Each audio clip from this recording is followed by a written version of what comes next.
Good afternoon.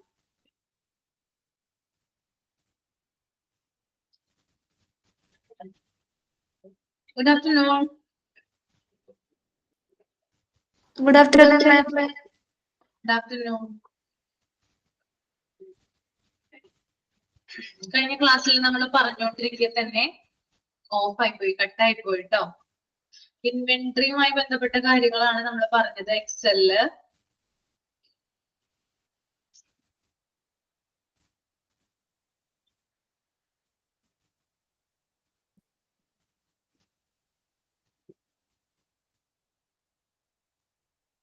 Okay, നമുക്ക് നോക്കാം inventory management. Excel എന്ത് ചെയ്യുന്നുണ്ട്, അതായത് ഇൻവെന്ററിയുമായി ബന്ധപ്പെട്ട നമ്മള് ബേസിക് ഇൻഫർമേഷൻ സിസ്റ്റം പഠിച്ചപ്പോൾ, നമ്മള് ഹോസ്പിറ്റൽ ഇൻഫർമേഷൻ സിസ്റ്റം പഠിച്ചപ്പോൾ നമ്മൾ നോക്കിയതാണ്. ഇൻവെന്ററി മാനേജർ എന്ത് തയ്യാറാക്കുന്നുണ്ട്, ലിസ്റ്റുകൾ തയ്യാറാക്കുന്നുണ്ട് അല്ലെ, ഇൻവെന്ററിയുമായി ബന്ധപ്പെട്ട്, അല്ലെങ്കിൽ അവിടുത്തെ സ്റ്റോക്കുകളുമായി ബന്ധപ്പെട്ട്, മെഡിക്കൽ സപ്ലൈസുമായി ബന്ധപ്പെട്ട്.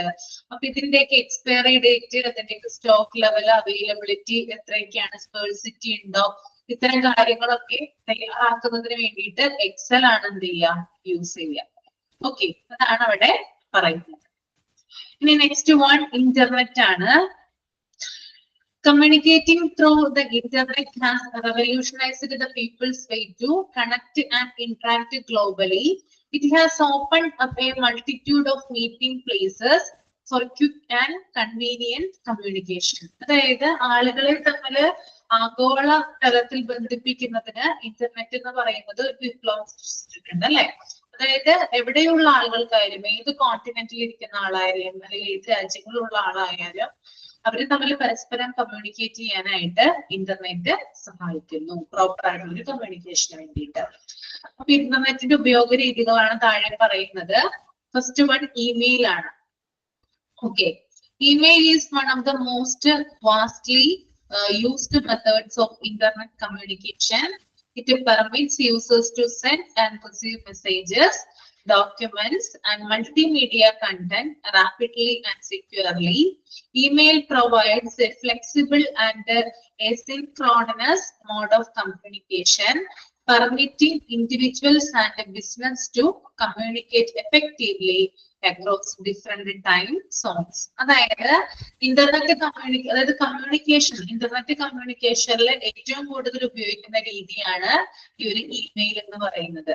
നമുക്ക് ഇമെയിൽ വഴി ഡോക്യുമെന്റ്സ്, വീഡിയോസ്, ഇമേജസ്, ഓഡിയോ എന്നിവ വേഗത്തിലും സുരക്ഷിതമായി അയക്കാനും സ്വീകരിക്കാനും ഇത് യൂസേഴ്സിനെ അനുവദിക്കുന്നു. അപ്പൊ ഇമെയിൽ വഴി എന്ത് ചെയ്യാം, നമുക്ക് ഇഷ്ടപ്പെട്ട വീഡിയോസും ഡോക്യുമെന്റ്സും അതുപോലെ തന്നെ ഇമേജസും ഒക്കെ എന്ത് ചെയ്യാം, നമുക്ക് അയക്കാനും അത് സെൻഡ് ചെയ്യാനും റിസീവ് ചെയ്യാനും സാധിക്കും.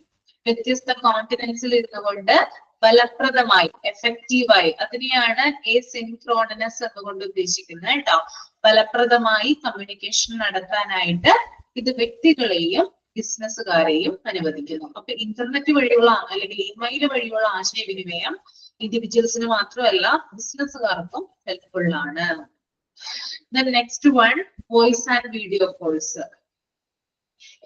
Internet-based voice and video calling services like Skype, Zoom, and Microsoft Teams make individuals and business able to have real-time audio and video conversations. Skype, Zoom, Microsoft Team പോലുള്ള ഇന്റർനെറ്റ്-based വോയിസ് വീഡിയോ കോൾ സർവീസസ് വ്യക്തികൾക്കും ബിസിനസ്സുകാർക്കും live conversation നടത്താൻ സഹായിക്കുന്നു. അപ്പൊ ഇത്തരത്തിലുള്ള എന്തൊക്കെയാണ്, അതായത് Skype ഉണ്ട്, zoom ഉണ്ട്, മൈക്രോസോഫ്റ്റ് ടീം ഉണ്ട്, ഇത്തരത്തിലുള്ള പ്ലാറ്റ്ഫോംസിലൂടെ ആളുകൾക്ക് ലൈവായിട്ട് സംഭാഷണത്തിൽ ഏർപ്പെടാനായിട്ട് സാധിക്കും. അതാണ് അതിന്റെ ഒരു benefit, voice and video calls. എല്ലാവരും ഇതുപോലെ വീഡിയോ കോൾസ് ഒക്കെ ചെയ്യുന്നവരാണ്, അതുകൊണ്ട് കൂടുതൽ കാര്യങ്ങളും ഇതിലൂടെ പരിചയമാണെന്ന് അറിയാം. ദെൻ മൂന്നാമത്തെ പോയിന്റ് സോഷ്യൽ മീഡിയ ആണ്. Social media platforms such as Facebook, Twitter, Instagram, and LinkedIn have changed the way people communicate and share information online.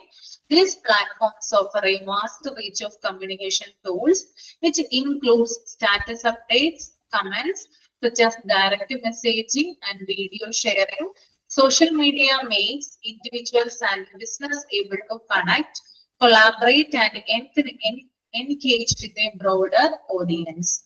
അതുപോലെ തന്നെ ഫേസ്ബുക്ക് ഉണ്ട്, ട്വിറ്റർ ഉണ്ട്, ഇൻസ്റ്റഗ്രാം ഉണ്ട്. ഇതുപോലുള്ള സോഷ്യൽ മീഡിയ പ്ലാറ്റ്ഫോമുകള് ആളുകള് ഓൺലൈനായിട്ട് കമ്മ്യൂണിക്കേഷൻ നടത്തുകയും ഇൻഫോർമേഷൻസ് ഷെയർ ചെയ്യുകയും ചെയ്യുന്നു.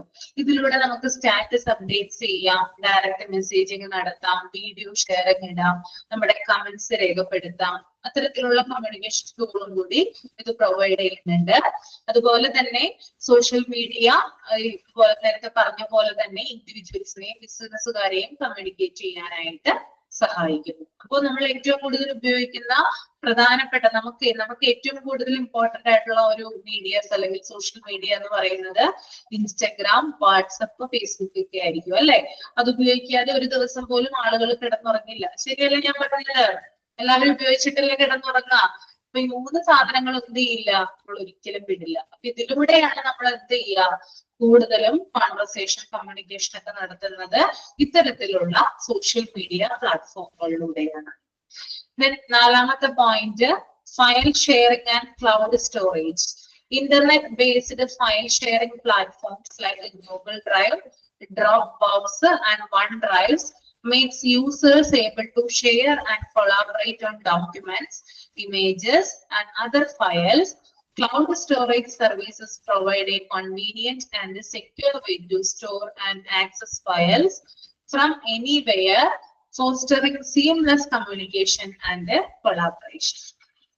അതായത് Google Drive, Dropbox, OneDrive തുടങ്ങിയ ഇന്റർനെറ്റ് ബേസ്ഡ് ഫയൽ ഷെയറിംഗ് പ്ലാറ്റ്ഫോമുകള് ഡോക്യുമെന്റ്സുകള്, ഇമേജസ്, മറ്റു ഫയലുകൾ എന്നിവ പങ്കിടാനും യൂസേഴ്സിനെ അനുവദിക്കുന്നു. ഇത് തടസ്സങ്ങളില്ലാതെ കമ്മ്യൂണിക്കേറ്റ് ചെയ്യാനായിട്ട് സഹായിക്കുന്ന, ആളുകൾക്ക് എവിടെ നിന്നും എപ്പോൾ വേണമെങ്കിലും ഫയലുകൾ സ്റ്റോർ ചെയ്യാനും ആക്സസ് ചെയ്യാനും ഇത്തരത്തിലുള്ള സംവിധാനത്തിലൂടെ സാധിക്കുന്നതാണ്. ഓക്കെ, അഞ്ചാമത്തെ point, webinars and online presentations. Internet communication permits for the hosting of webinar and online presentations where speakers can give out content and interact with the participants in real time. Platforms such as GoToWebinar and WebEx facilitate interactive online events which enables knowledge sharing, training sessions and product demonstration. അതായത് internet communication എന്ത് ചെയ്യുന്നുണ്ട്, ധാരാളം വെബിനാർസും അതുപോലെ online പ്രസന്റേഷൻസും show ചെയ്യുന്നതിന് വേണ്ടി സഹായിക്കുന്നുണ്ട്. ഇതുവഴി സ്പീക്കേഴ്സിന്, അതായത് പറയുന്ന ആളുകളെ പലതരത്തിലുള്ള കാര്യങ്ങൾ ബോധ്യപ്പെടുത്താനും കമ്മ്യൂണിക്കേഷൻ നടത്താനും സാധിക്കും. അതുപോലെ തന്നെ ട്രെയിനിങ് സെഷനിലും അതുപോലെ തന്നെ നോളജ് ഷെയറിങ്ങിനും അതുപോലെ തന്നെ പ്രൊഡക്റ്റുകൾ ഡെമോൺസ്ട്രേറ്റ് അതിനൊക്കെ വേണ്ടിയിട്ട് എന്ത് ചെയ്യുന്നുണ്ട്, ഈ ഒരു ഓൺലൈൻ പ്രസന്റേഷൻ കാര്യങ്ങളൊക്കെ ഇന്റർനെറ്റിലൂടെയാണ് അവൈലബിൾ ആകുന്നത്. Okay, then overall communicating through the internet offers a range of effective, convenient and dynamic methods to link with others, share information and collaborate across distances. The internet has brought people closer together, promoting global connectivity and breaking down barriers of life, time and location. Okay, ഇവിടെ പറയുന്നത് എന്താണ് ഇനി? അതായത് മൊത്തത്തിൽ ഇന്റർനെറ്റിലൂടെയുള്ള ആശയവിനിമയം മറ്റുള്ളവരുമായിട്ട് link ചെയ്യുന്നതിനും വിവരങ്ങൾ പങ്കിടുന്നതിനും അതുപോലെ ഡിസാസ്റ്റർ സമയത്ത് സഹകരിക്കുന്നതിനും വഴിയൊരുക്കുന്നു. അപ്പോ മറ്റുള്ളവരായിട്ട് നമുക്കൊരു കണക്ടിവിറ്റി കിട്ടണം, അല്ലെങ്കിൽ മറ്റുള്ളവരുമായിട്ട് ലിങ്ക് ചെയ്യാൻ, വിവരങ്ങൾ അതായത് ഇൻഫോർമേഷൻ ഷെയർ ചെയ്യാൻ, ഡിസാസ്റ്റർ പോലുള്ള സമയത്ത് കോർഡിനേറ്റ് ചെയ്യുവാനൊക്കെ വേണ്ടിയിട്ട് എന്ത് ചെയ്യുന്നുണ്ട്, ഇന്റർനെറ്റ് യൂസ് ചെയ്യുന്നുണ്ട്. ഇതിന്റെ എഫക്റ്റീവ് ആയിട്ടുള്ള രീതികള് ഇതിനെ ആളുകളെ തമ്മിൽ അടുപ്പിക്കുകയും അതുപോലെ തന്നെ കണക്ടിവിറ്റി പ്രൊമോട്ട് ചെയ്യുകയും ചെയ്യുന്നു. അതുപോലെ തന്നെ സമയത്തിന്റെയോ സ്ഥലത്തിന്റെയോ തടസ്സങ്ങളൊന്നും ഇതിനകത്ത് വരുന്നില്ല. ഏത് സ്ഥലത്തിരുന്നും എപ്പോൾ വേണമെങ്കിലും എന്ത് ചെയ്യാം, ആളുകൾക്ക് സംസാരിക്കാം അല്ലെങ്കിൽ കമ്മ്യൂണിക്കേറ്റ് ചെയ്യാം. ഓക്കെ, ക്ലിയർ ആണോ? ഇന്റർനെറ്റ് ക്ലിയർ ആണോ?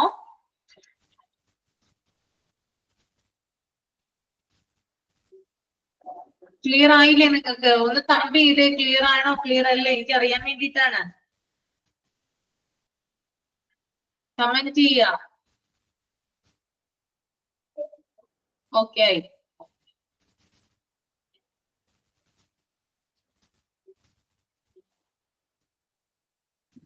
അടുത്തത് വെബ് ബ്രൗസേഴ്സ് ആണ് കേട്ടോ. എന്താണ് വെബ് ബ്രൗസേഴ്സ് എന്ന് നോക്കാം നമുക്ക്. Web browsers are software applications that makes users able to evaluate and navigate the World Wide Web. They provide a graphical user interface for individuals to interact with the websites, search for information, and consume online content. Examples are Google Chrome, Mozilla Firefox. Here are some important points about the web browsers. അതായത് എന്താ പറയാ, കമ്പ്യൂട്ടറും മൊബൈലും ഉപയോഗിച്ച് ഇൻഫോർമേഷൻസും public വെബ്സൈറ്റുകളും access ചെയ്യാൻ സാധിക്കുന്ന സോഫ്റ്റ്വെയറുകളെയാണ് web browsers എന്ന് പറയുന്നത്. ഒന്നുകൂടി പറയാം, കമ്പ്യൂട്ടറും മൊബൈലൊക്കെ ഉപയോഗിച്ചിട്ട് നമുക്ക് എന്ത് ചെയ്യാൻ പറ്റും, ചില ഇൻഫോർമേഷൻസ് അല്ലെങ്കിൽ പബ്ലിക് വെബ്സൈറ്റുകളൊക്കെ നമുക്ക് ആക്സസ് ചെയ്യാനായിട്ട് സാധിക്കും. അത്തരത്തിലുള്ള സോഫ്റ്റ്വെയറുകളാണ് എന്ത് വെബ് ബ്രൗസറുകൾ എന്ന് പറയുന്നത്. Example Google Chrome. Google Chrome വെച്ചിട്ട് നമുക്ക് എന്ത് ചെയ്യാം, ധാരാളം കാര്യങ്ങൾ കണ്ടുപിടിക്കാനായിട്ട് സാധിക്കും അല്ലെ. ഓക്കെ, അപ്പോ അതുപോലെ തന്നെ വേൾഡ് വൈഡ് വെബ് WWW അതിനെ ആക്സസ് ചെയ്യുന്നത് ഇത്തരം വെബ് ബ്രൗസേഴ്സ് ആണ്. ക്ലിയർ ആണോ? അപ്പോ നമുക്ക് എന്തെങ്കിലും ഇൻഫോർമേഷൻ വേണമെങ്കിൽ നമുക്കത് തെരഞ്ഞ് കണ്ടുപിടിക്കുന്നതിനായിട്ട് ആവശ്യമുള്ള ഒരു സോഫ്റ്റ്വെയർ ആണത് വെബ് ബ്രൗസേഴ്സ് എന്ന് പറയുന്നത്. ഇതിന്റെ ചില ക്യാരക്ടറിസ്റ്റിക്സ് താഴെ കൊടുത്തിട്ടുണ്ട്. First one is user interface. Web browsers extend a user-friendly interface with aspects like address bars, bookmarks, and navigation buttons. They permit users to get into website addresses, URLs, or search queries and exhibit the requested web pages in a visually appealing format. അതായത് നമുക്ക് ഈ web ബ്രൗസറുകൾ അതായത് user friendly ആണെന്നാ പറയുന്നത്. User interface ആണ്, അതായത് user friendly ആണ്. എങ്ങനെയാണ് ഈ വെബ് ബ്രൗസറിൽ നമ്മൾ നോക്കുമ്പോൾ, നമ്മൾ വെബ് ബ്രൗസർ യൂസ് ചെയ്യുമ്പോൾ നമ്മൾ ഏത് വെബ്സൈറ്റ് ആണോ നമ്മൾ ഉപയോഗിക്കുന്നത് ആ ഉപയോഗത്തിന്റെ മുകളിലായിട്ട്, നമ്മൾ ഉപയോഗിക്കുന്നതിന്റെ വെബ്സൈറ്റിന്റെ മുകളിലായിട്ട് ഒരു അഡ്രസ് ബാർ ഉണ്ടാകും. ഒരു അഡ്രസ് ബാർ കൊടുക്കും. അഡ്രസ് ആണ് എന്ത് URL എന്ന് പറയുന്നത്. യൂണിഫോം റിസോഴ്സ് ലൊക്കേറ്റർ എന്നാണ് അതിന്റെ ഫുൾ ഫോം വരിക. ഓക്കെ, അഡ്രസ് ആണ് അത്. പൊതുവായിട്ടുള്ള ഒരു അഡ്രസ് ഉണ്ടാകും. അതുപോലെ തന്നെ ബുക്ക് മാർക്ക് ഉണ്ടാകും. അഡ്രസ് ബാർ അതുപോലെ ബുക്ക് മാർക്ക് ഇങ്ങനെയുള്ള കാര്യങ്ങൾ ഉണ്ടാകും. ഫോർ എക്സാമ്പിൾ നമ്മളിപ്പോ ഗൂഗിൾ ക്രോം എന്നത് കണ്ടിന്യൂസ് ആയിട്ട് ഉപയോഗിക്കുകയാണെങ്കിൽ അതിൽ നമുക്ക് ബുക്ക് മാർക്ക് ചെയ്ത് കഴിഞ്ഞാൽ, ബുക്ക് മാർക്ക് എന്ന് പറഞ്ഞ ഓപ്ഷൻ ഉണ്ടാവും. അത് ചെയ്ത് ഒരു ഒറ്റ ക്ലിക്ക് കൊടുത്തു കഴിഞ്ഞാൽ നമുക്ക് എന്താണ് ആവശ്യമുള്ളത് അത് അവിടെ ഓപ്പൺ ആയിട്ട് വരും. ഓക്കെ, അപ്പൊ അതൊരു യൂസർ ഫ്രണ്ട്ലി ആണ്, അല്ലെങ്കിൽ ഒരു യൂസർ ഇന്റർഫേസ് ആണ്. നമുക്ക് ആവശ്യമുള്ള കാര്യങ്ങൾ എന്ത് ചെയ്യുന്നുണ്ട്, ഈ ഒരു വെബ് ബ്രൗസറുകൾ പ്രൊവൈഡ് ചെയ്യുന്നുണ്ട്. അപ്പൊ ഒരൊറ്റ ക്ലിക്കിലൂടെ നമുക്ക് മാർക്ക് കൊടുത്തു കഴിഞ്ഞാൽ ഒരൊറ്റ ക്ലിക്കിലൂടെ നമുക്ക് ആവശ്യമുള്ള വിവരങ്ങൾ, ഇൻഫോർമേഷൻസ് ഒക്കെ അത് നമുക്കായിട്ട് കാണിച്ചു തരും. Okay, that is user interface. Then രണ്ടാമത്തേത്, ക്ലിയർ ആയോ? യൂസർ ഇന്റർഫേസ് ക്ലിയർ ആയോ? URL എന്ന് പറഞ്ഞാല് യൂണിഫോം റിസോഴ്സ് ലൊക്കേറ്റർ. അഡ്രസ് ആണ് കേട്ടോ, ജനറൽ അഡ്രസ് ആണത് വെബ് ബ്രൗസറിന്റെ. Uniform resource locator. ഓക്കെ, അടുത്ത point rendering web pages. Browsers utilize rendering engines to explain and display web content. അതായത് ഇവിടെ പറയുന്നത് ഒരു വെബ് കണ്ടന്റ് വിഷ്വലി അപ്പീലിംഗ് ആയ രീതിയിൽ യൂസേഴ്സിന് മുമ്പിൽ ഡിസ്പ്ലേ ചെയ്യാനായിട്ട് സാധിക്കും. നമ്മൾ വെബ് ബ്രൗസേഴ്സ് ഓപ്പൺ ചെയ്ത് കഴിഞ്ഞാൽ നമുക്ക് ആ വെബ് കണ്ടന്റ് വിഷ്വലി അപ്പീലിംഗ് ആയിട്ടുള്ള രീതിയിൽ യൂസേഴ്സിന് ഡിസ്പ്ലേ ചെയ്യാൻ സാധിക്കുന്നതിനെയാണ് റെൻഡറിംഗ് വെബ് പേജസ് എന്നതുകൊണ്ട് ഉദ്ദേശിക്കുന്നത്. ഓക്കെ, മൂന്നാമത്തെ point tabbed browsing. Tabbed browsing is an accepted feature in web browsers that permits users to open multiple web pages within a single browser window for bookmarks and history. Browsers make users able to bookmark their most liked websites for quick access. They also keep a browsing history, permitting users to revisit fondly visited web pages. അതായത് ഈ tabbed browsing എന്നതുകൊണ്ട് ഉദ്ദേശിക്കുന്നത് multiple web pages ഒരേ സമയം ക്രോമിൽ open ചെയ്യാനായിട്ട് സാധിക്കും. അതായത് web browser ഉപയോഗിച്ച് കഴിഞ്ഞാൽ നമുക്ക് എന്ത് ചെയ്യാൻ പറ്റും? മൾട്ടിപ്പിൾ വെബ് പേജസ് ഒരേ സമയം ഓപ്പൺ ചെയ്യാൻ സാധിക്കും. അതിനെയാണ് ടാബ്ഡ് ബ്രൗസിംഗ് എന്നതുകൊണ്ട് ഉദ്ദേശിക്കുന്നത്. ഫോർ എക്സാമ്പിൾ പറയാണ്, ഞാനിപ്പോ PSCയുടെ വെബ്സൈറ്റ് എടുക്കുവാണ്. ഞാൻ ആ ഒരു PSCയുടെ വെബ്സൈറ്റിൽ കയറുന്ന ആ സമയത്ത് തന്നെ എനിക്ക് ചിലപ്പോ മനോരമ ഓൺലൈൻ എന്ന് പറയുന്ന ആ ഒരു വെബ്സൈറ്റിൽ കയറാനായിട്ട് സാധിക്കും. ഒരേ സമയം തന്നെ 2 വെബ്സൈറ്റിൽ കയറാനായിട്ട് ഇതുകൊണ്ട് സാധിക്കും. That is tabbed browsing. Okay, then next one, security and privacy. Web browsers give priority to security and privacy features to protect users' data and provide a secure browsing experience. അതായത് നമ്മള് ഈ വെബ് ബ്രൗസേഴ്സ് ഉപയോഗിക്കുമ്പോൾ അതിന് നമുക്ക് ചില securities അവർ provide ചെയ്യുന്നുണ്ട് web ബ്രൗസറുകൾ. ഫോർ എക്സാമ്പിൾ ഗൂഗിൾ ക്രോം സെക്യൂരിറ്റിക്ക് കുറച്ച് ഇമ്പോർട്ടൻസ് കൊടുക്കുന്നുണ്ട്. നമ്മൾ ഗൂഗിൾ ക്രോം ഉപയോഗിക്കുമ്പോൾ നമ്മള് അതിനകത്ത് HTTPS എന്ന് കാണാനായിട്ട് സാധിക്കും. നിങ്ങൾ കണ്ടിട്ടുണ്ടോ? HTTPS /dots കണ്ടിട്ടുണ്ട് അല്ലെ? അത് ഗൂഗിൾ ക്രോമിന്റെ സെക്യൂരിറ്റി ആണ് ഷോ ചെയ്യുന്നത് കേട്ടോ. അതായത് ആ ഒരു വെബ് ബ്രൗസർ എന്ന് പറയുന്നത് സെക്യൂർ ആണെന്ന്, അല്ലെങ്കിൽ നമ്മൾ എടുക്കുന്ന ആ ഒരു വെബ്സൈറ്റ് എന്ന് പറയുന്നത് സെക്യൂർ ആണെന്ന് കാണിക്കാൻ വേണ്ടിയിട്ടാണ് HTTPS എന്ന് കാണിക്കുന്നത്. That is security and privacy. Okay, എല്ലാ കാര്യങ്ങളും ക്ലിയർ ആയോ? വെബ് ബ്രൗസേഴ്സ് ഓക്കെ ആണോ? ക്ലിയർ അല്ലേ? ഒന്നുകൂടെ അല്ലേ? അതായത് ടാബ്ഡ് ബ്രൗസിംഗ് എന്ന് പറഞ്ഞാൽ നമുക്ക് ഒരേ സമയം തന്നെ വെബ് ബ്രൗസർ ഉപയോഗിച്ചുകൊണ്ട് വെബ്സൈറ്റ് നമുക്ക് 2 വെബ്സൈറ്റുകളിൽ ഒരേ സമയം കയറാനായിട്ട് സാധിക്കും.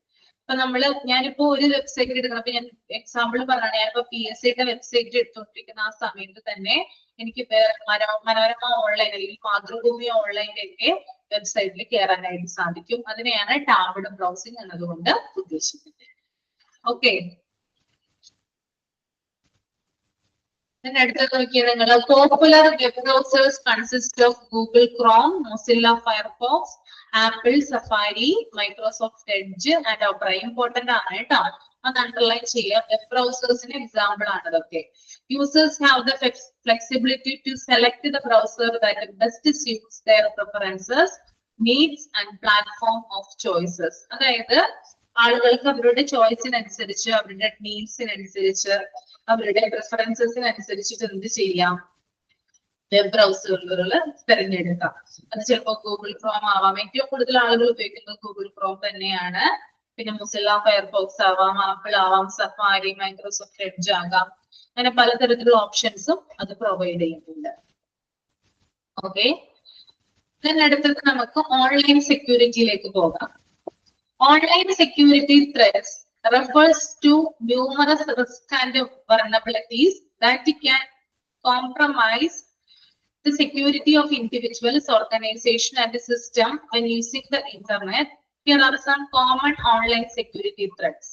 അതായത് നമ്മള് ഒരു എന്താ പറയാ ന്യൂ വേൾഡിലാണ് നമ്മൾ ജീവിക്കുന്നത് അല്ലെ? നമുക്ക് പലതരത്തിലുള്ള ഓൺലൈൻ ആണ്, നമുക്ക് എല്ലാവരും ഇന്റർനെറ്റ് വഴിയും അല്ലെങ്കിൽ എന്താ പറയാ ഓൺലൈൻ വഴിയാണ് നമ്മൾ എല്ലാ കാര്യങ്ങളും അറിയുന്നതും കമ്മ്യൂണിക്കേറ്റ് ചെയ്യുന്നതും. അപ്പൊ ഇത്തരത്തിലുള്ള ഒരു സാഹചര്യത്തിൽ ഇൻഡിവിജ്വൽസും അതുപോലെ തന്നെ ഓർഗനൈസേഷനൊക്കെ ഏറ്റവും കൂടുതൽ ഉപയോഗിക്കുന്നത് ഇത്തരത്തിൽ എന്താണ് പുതിയ രീതിയിലുള്ള ഒരു ഓൺലൈൻ മീഡിയയാണ്.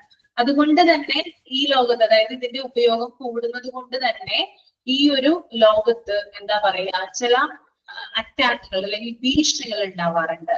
അതായത് സൈബർ അറ്റാക്ക് എന്നൊക്കെ നമ്മൾ പറയും അല്ലെ? അതായത് സൈബർ ഇടങ്ങളിലെ എന്താ പറയാ ചതിക്കുഴികൾ എന്നൊക്കെ പറഞ്ഞേക്കാം, അല്ലെങ്കിൽ സൈബർ ഇടങ്ങളിലെ ഭീഷണികൾ, ത്രെറ്റ്സ് എന്നൊക്കെ പറഞ്ഞ് നമുക്ക് കേൾക്കാവുന്നതാണ്. അത്തരത്തിലുള്ള ഓൺലൈൻ ത്രെറ്റ്സിന്, സെക്യൂരിറ്റി ത്രെറ്റ്സ്, സുരക്ഷയുമായി ബന്ധപ്പെട്ടിട്ടുള്ള ഭീഷണികളെ കുറിച്ചിട്ടാണ് നമ്മൾ ഇനി താഴെ പറയാനായിട്ട് പോകുന്നത് കേട്ടോ. അപ്പൊ അത് ഫസ്റ്റ് വൺ എന്ന് പറയുന്നത് മാൾവെയർ ആണ്.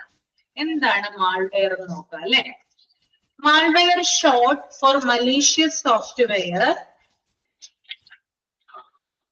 consists of viruses, worms, trojans, ransomware and spyware. Malware is outlined to damage or attain unauthorized entry to a system, steal sensitive information or damage normal computer operations. Malware എന്ന് പറഞ്ഞത് short four അത് malicious software എന്നാണ് അത് അറിയപ്പെടുക. ഇതിനകത്ത് viruses ഉണ്ട്, worms ഉണ്ട്, Trojans ഉണ്ട്, ransomware ഉണ്ട്, സ്പൈവെയർ ഉണ്ട്. അപ്പൊ ഇതെന്താണ് ഷോർട്ട് ആയിട്ടൊന്ന് ഞാൻ പറഞ്ഞുതരാം. കമ്പ്യൂട്ടറുകളെയോ അല്ലെങ്കിൽ നെറ്റ്വർക്കുകളെയോ അതുമല്ലെങ്കിൽ കമ്പ്യൂട്ടർ ഡിവൈസസിനെയോ ഉപദ്രവിക്കുന്നതോ അല്ലെങ്കിൽ അതിനെ ഹാർംഫുൾ ആകുന്ന രീതിയിൽ പ്രവർത്തിക്കുന്നതോ ആയ സോഫ്റ്റ്വെയറുകളെയാണ് മാൽവെയർ എന്ന് വിളിക്കുന്നത്. ഓക്കെ, ഇപ്പൊ ഞാനൊരു കമ്പ്യൂട്ടർ ഉപയോഗിക്കുകയാണ് അല്ലെങ്കിൽ ഞാൻ കമ്പ്യൂട്ടറിന്റെ പല ഡിവൈസസ് ഉപയോഗിക്കുകയാണ്. ആ ഒരു സമയത്ത് എന്റെ കമ്പ്യൂട്ടറിനെ ഡാമേജ് ആകുന്ന രീതിയിൽ, എന്റെ കമ്പ്യൂട്ടറിനെ ഉപദ്രവിക്കുന്ന രീതിയിൽ എന്തെങ്കിലും സോഫ്റ്റ്വെയറുകൾ അതിനകത്ത് കയറി പിടിച്ചാൽ, പറ്റിപ്പിടിച്ചു കഴിഞ്ഞാല് അതിനെ എന്ത് വിളിക്കാം? മാൽവെയർ എന്ന് വിളിക്കാം.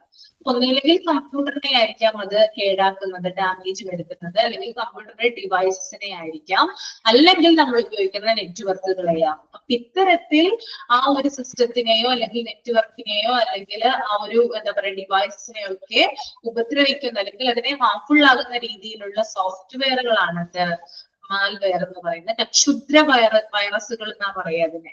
ക്ഷുദ്ര, അതായത് ക്ഷുദ്രജീവികൾ എന്ന് പറഞ്ഞാൽ എന്താണ്? ഡാമേജ് വരുത്തുന്നതല്ലേ, അതുപോലെയാണ് മാൽവെയർ എന്ന് പറയുന്നത്. ക്ലിയർ ആണോ? മാൽവെയർ ഓക്കെ അല്ലേ?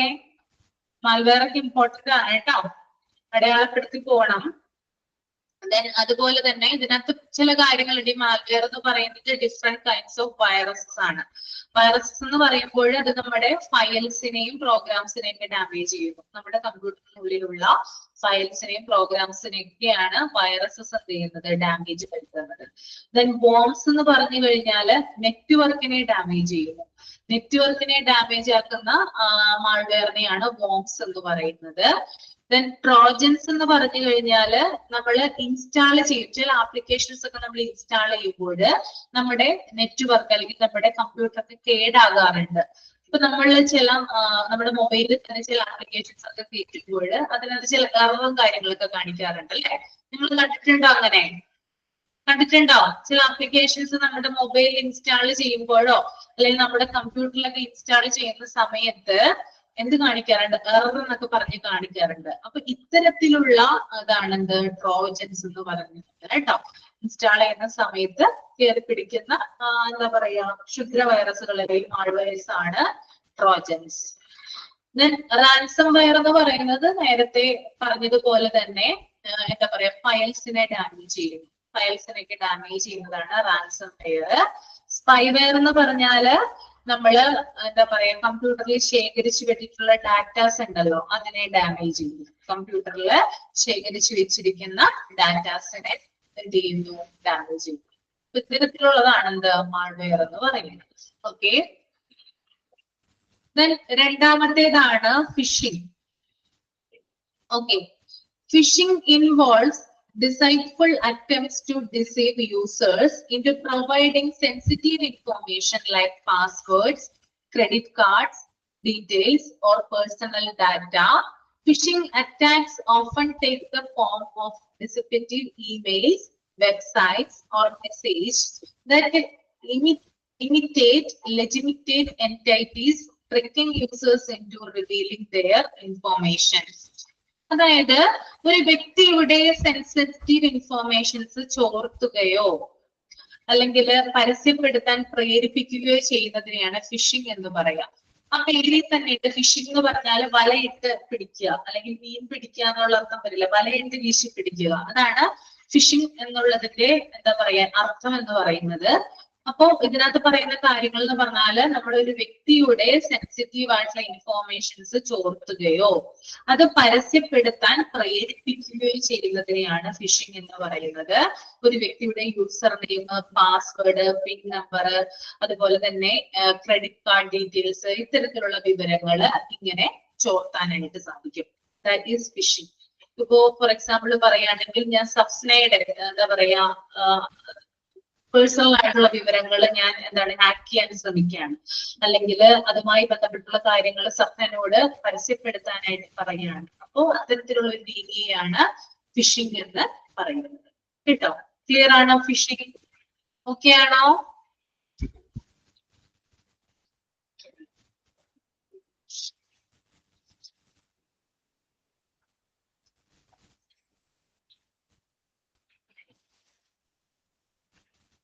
ഇതെങ്ങനെയാണ് ഫിഷിംഗ് നടത്തുന്നത്? അതായത് പല രീതിയിലുണ്ട്. സൗണ്ട് കുറവാണോ എന്റെ? ഇല്ലല്ലോ. ആ, പല രീതിയിലാണ് ഫിഷിംഗ് നടത്തുക. ചിലപ്പോ ഫേക്ക് ഇമെയിൽ അയക്കും. നമ്മുടെ ഇപ്പൊ നിങ്ങൾക്ക് തന്നെ പല മെസ്സേജസ് ഒക്കെ വരാറില്ലേ ഫോണില്, വ്യാജ സന്ദേശങ്ങൾ. അതായത് നിങ്ങൾക്ക് ലോൺ തരാം, അത് തരാം, ഇത് തരാം എന്നൊക്കെ പറഞ്ഞ പല മെസ്സേജസ് ഒക്കെ വരാറില്ല. നിങ്ങള് മെസ്സേജസ് ശ്രദ്ധിച്ചാലൊന്ന് അറിയാനായിട്ട് സാധിക്കും. ഫേക്ക് മെസ്സേജസ് അയക്കുക, ഫേക്ക് മെയിൽ അയക്കുക, അതുപോലെ തന്നെ ഫേക്ക് ആയിട്ടുള്ള എന്താ പറയാ വെബ്സൈറ്റ് ആണെന്ന്, നമ്മളെ ട്രസ്റ്റഡ് ആയിട്ടുള്ള ഒരു സോഴ്സ് ആണെന്ന് വിശ്വസിപ്പിച്ച് നമ്മളെ കൊണ്ട് നമ്മുടെ പേഴ്സണൽ ഡീറ്റെയിൽസ് കൊടുപ്പിക്കുന്ന ഒരു രീതിയും ഫിഷിങ്ങിന്റേതാണ്. കേട്ടോ? ഒരാൾ വിളിച്ച് പറയാണ് ബാങ്കിൽ നിന്നാണെന്ന് പറയുമ്പോൾ നമ്മൾ നമ്മുടെ എല്ലാ ഡീറ്റെയിൽസും, നമ്മുടെ എല്ലാ വിവരങ്ങളും, അക്കൗണ്ട് നമ്പർ കാര്യങ്ങളൊക്കെ നമ്മൾ ആ വ്യക്തിക്ക് കൊടുക്കുവാണ്. അതിനെ ഫിഷിംഗ് എന്നാ പറയാ. ഓക്കെ. രണ്ടാമത്തേതാണ് identity theft.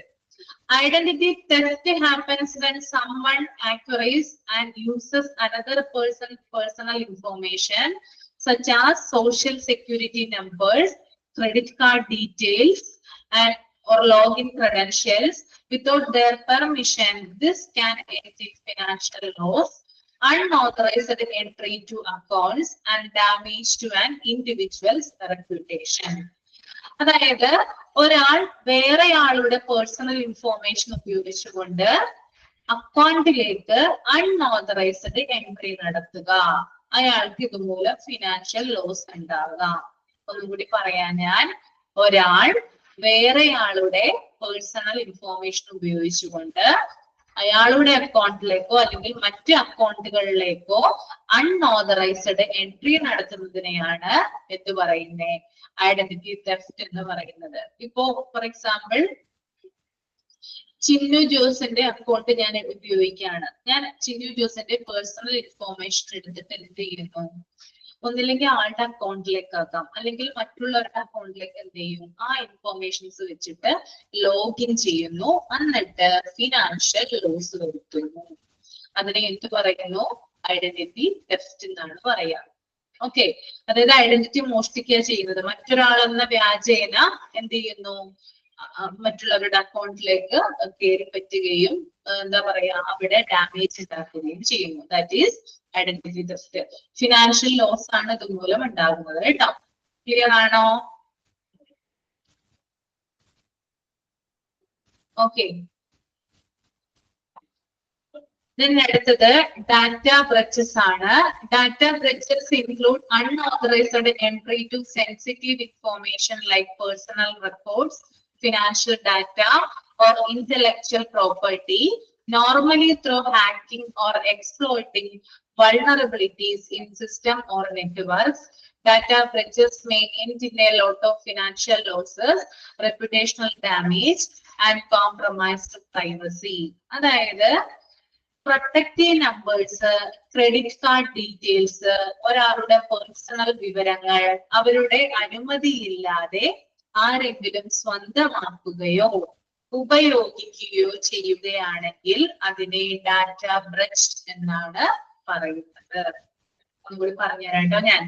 Protective numbers, credit card details, ഒരാളുടെ പേഴ്സണൽ വിവരങ്ങള് അവരുടെ അനുമതി ഇല്ലാതെ, മീൻസ് അവരുടെ പെർമിഷൻ ഇല്ലാതെ ആരെങ്കിലും സ്വന്തമാക്കുകയോ ഉപയോഗിക്കുകയോ ചെയ്യുകയാണെങ്കിൽ അതിനെ ഡാറ്റ ബ്രെച്ച് എന്ന് പറയുന്നു.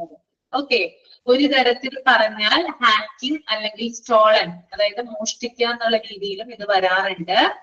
ഇതുമൂലം ആളുകൾക്ക് ഫിനാൻഷ്യൽ ലോസ് ഉണ്ടാവാം, ആളുകളുടെ പ്രശസ്തിക്ക് ഡാമേജ് വരാം. ഓക്കെ. ഇത് റീസെന്റ് ആയിട്ട് എനിക്ക് തോന്നുന്നു നമ്മുടെ ഫേസ്ബുക്കിന്റെ സ്ഥാപകനായിട്ടുള്ള മാർക്ക് സുക്കൻബർഗിനൊക്കെ ഉണ്ടായിട്ടുള്ളതാണ് ഡാറ്റ ബ്രെച്ച് എന്ന് പറയുന്നത്.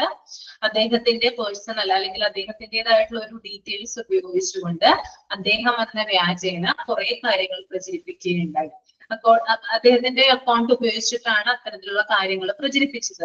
അതിനു വേണ്ടിയിട്ട് അദ്ദേഹത്തിന്റെ ഡീറ്റെയിൽസ് എടുത്തിട്ടാണ് എന്ത് ചെയ്യുക, അത് ഉപയോഗിക്കുന്നു. അദ്ദേഹത്തിന്റെ അനുമതി ഇല്ലാതെ അത് ഉപയോഗിക്കുകയും അതുപോലെ തന്നെ സ്വന്തമാക്കുകയാണ് ചെയ്തത്. അപ്പോ അത്തരത്തിലുള്ള പ്രചരണങ്ങൾ ധാരാളം നടക്കുന്നുണ്ട്. ഇതുമൂലം ഫിനാൻഷ്യൽ ലോസ് ഉണ്ടാവാം ആൾക്ക്. ഓക്കെ, അതുപോലെ തന്നെ ആളുടെ പ്രശസ്തിക്ക് ഡാമേജ് ഉണ്ടാവും. അപ്പൊ മാർക്ക് സുക്കൻബർഗ് ഇങ്ങനെ ഒരു പരാമർശം നടത്തി അല്ലെങ്കിൽ ഇങ്ങനെ ഒരു കാര്യം ചെയ്തു, ഇത്ര എന്ത് ചെയ്തു എന്നൊക്കെ പറഞ്ഞ് എന്താ പറയാ, അങ്ങനെ ഉണ്ടാവാം. അപ്പൊ നമുക്ക് അയാളുടെ ഇതിലെന്താണ്, അയാളുടെ പ്രശസ്തിക്ക് അവിടെ കോട്ടം വരിക ചെയ്യുന്നത്. അപ്പൊ ഇത്തരത്തിൽ VIPസിനൊക്കെ ഇത് കൂടുതലും ബാധിക്കുന്ന എനിക്ക് തോന്നുന്നു VIPസിനാണ്. എന്താ ഡാറ്റ ബ്രീച്ച്, VIPസിന്റെ പേരുള്ള അവരുടെ പ്രശസ്തി എന്താ മങ്ങലേൽപ്പിക്കുന്നതിന് വേണ്ടിയിട്ട് അല്ലെങ്കിൽ അവർക്ക് വലിയ തരത്തിലുള്ള ഡാമേജ് ലോസ് ഒക്കെ ഉണ്ടാക്കുന്നതിന് വേണ്ടിയിട്ടാണ് ഇത്തരത്തിലുള്ള കാര്യങ്ങൾ ചെയ്യുന്നത്. ഓക്കെ, ക്ലിയർ ആണോ ഡാറ്റ ബ്രീച്ച്?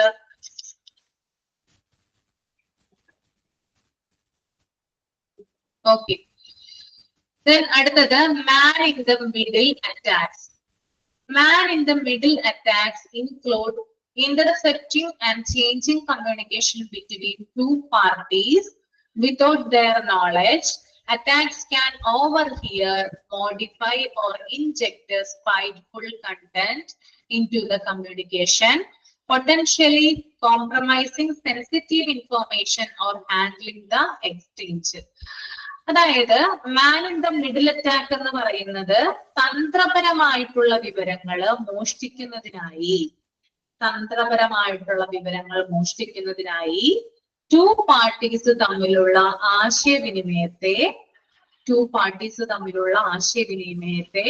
തടസ്സപ്പെടുത്തുന്ന സൈബർ ആക്രമണമാണ് man in the middle attacks. Okay, രണ്ട് പേര് തമ്മിൽ എന്താണ് സംസാരിച്ചുകൊണ്ടിരിക്കുകയാണ്, കമ്മ്യൂണിക്കേറ്റ് ചെയ്തുകൊണ്ടിരിക്കുകയാണ്, അതിനിടയിൽ നിന്ന് വിവരങ്ങൾ ചോർത്തുന്ന രീതിയാണ് man in the middle attack. For example ഒന്നുകൂടി പറയണം. ഓക്കെ, പറയാം.